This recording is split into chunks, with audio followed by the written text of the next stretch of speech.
सबैलाई नमस्कार गरे अनि मेरो 8औं ब्लकको शुभ बिहानी पनि भन्न चाहन्छु। हिजो अस्तिको 7औं ब्लकमा मैले तपाईहरुलाई बिनाए बजाएर सुनाइदिएको थिएँ।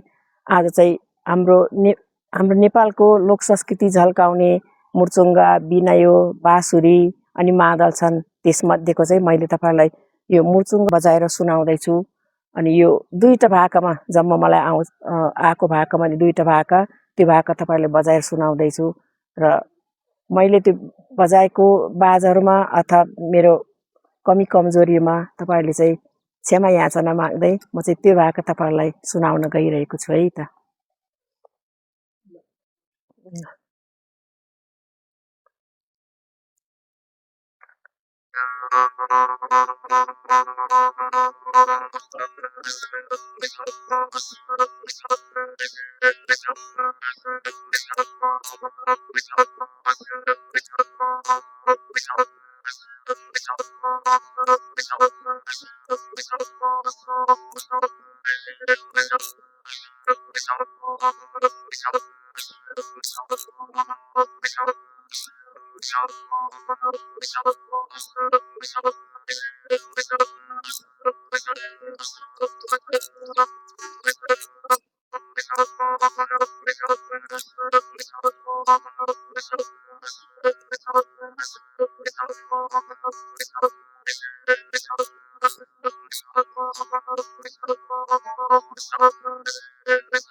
मेरो फर्स्ट भाका सकिसक्यो। अब फेरि दोस्रो भाका चाहिँ म बजाएर तपाईहरुलाई सुनाउन लागिरहेको छु।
सबैलाई मेरो 8औं ब्लगमा यो 7औं ब्लगलाई जसरी माया गरिदिनु भएको छ तपाईहरुको यो 8औं ब्लगलाई पनि माया साथ सपोर्ट अनि भ्युअर्स अनि सब्स्क्राइबको आशा राख्दछु।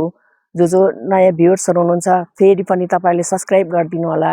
धेरै धेरै मेरो ब्लगलाई माया गरिदिदै आउनु भएको छ। म एकदम खुसी छु। अब म 9औं ब्लगमा चाहिँ तपाईहरुलाई फेरि यस्तै लोक बाजा बजाएर तपाईहरुलाई सुनाउने छु। त्यो चाहिँ के बजाउँछु होला तपाईहरुले सबैजनाले तल चाहिँ कमेन्टमा लेखिदिनु होला। ल आज मैले यति नै बजाए। फेरि म 9औं ब्लग लिएर चाँडै आउने छु भन्दै आज चाहिँ यति नै। धन्यवाद। Bye bye.